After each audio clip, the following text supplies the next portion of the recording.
Before the price tag, commerce was personal. Buying something meant speaking to someone. Prices were fluid, shaped by supply, demand, mood, and perception.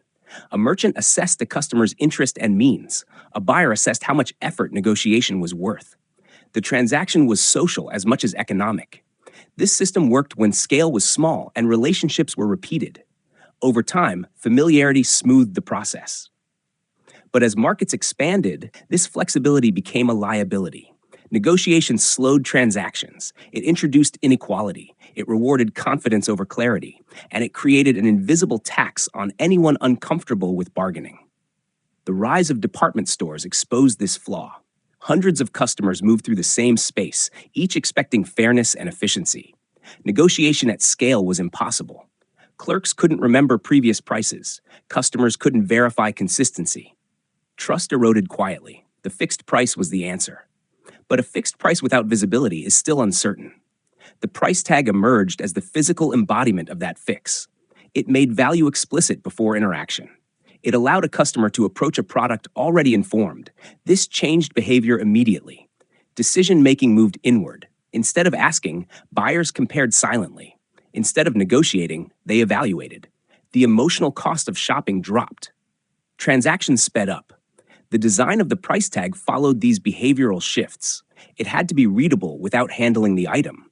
It had to be small enough not to obscure the product, yet clear enough to command attention when sought. It needed to stay attached through transport, display, and handling without damaging the item. Materials mattered. Paper was cheap and replaceable. String, adhesive, or plastic fasteners allowed tags to be temporary. Permanence would have implied commitment.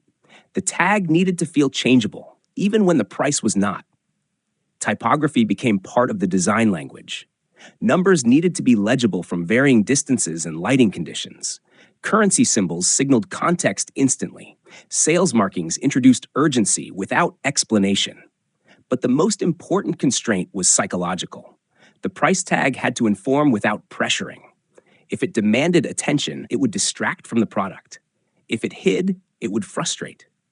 The balance is subtle. The tag must be findable, not prominent. Here is the moment of realization. The price tag does not exist to tell you what something costs.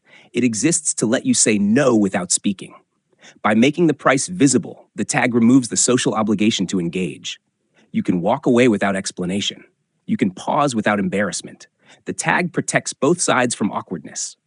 This is why price tags persist even in digital environments.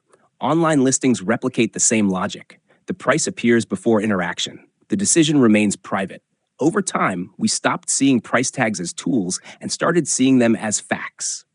The number feels inherent to the object, even though it is entirely contextual. That illusion is powerful. It stabilizes markets. It standardizes expectation. Invisible design often works by removing emotional labor.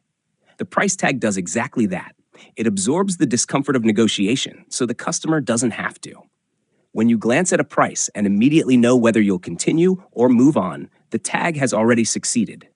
It has quietly done its job and stepped aside. And the small piece of paper, string, or plastic fades back into the background, where invisible design does its best work.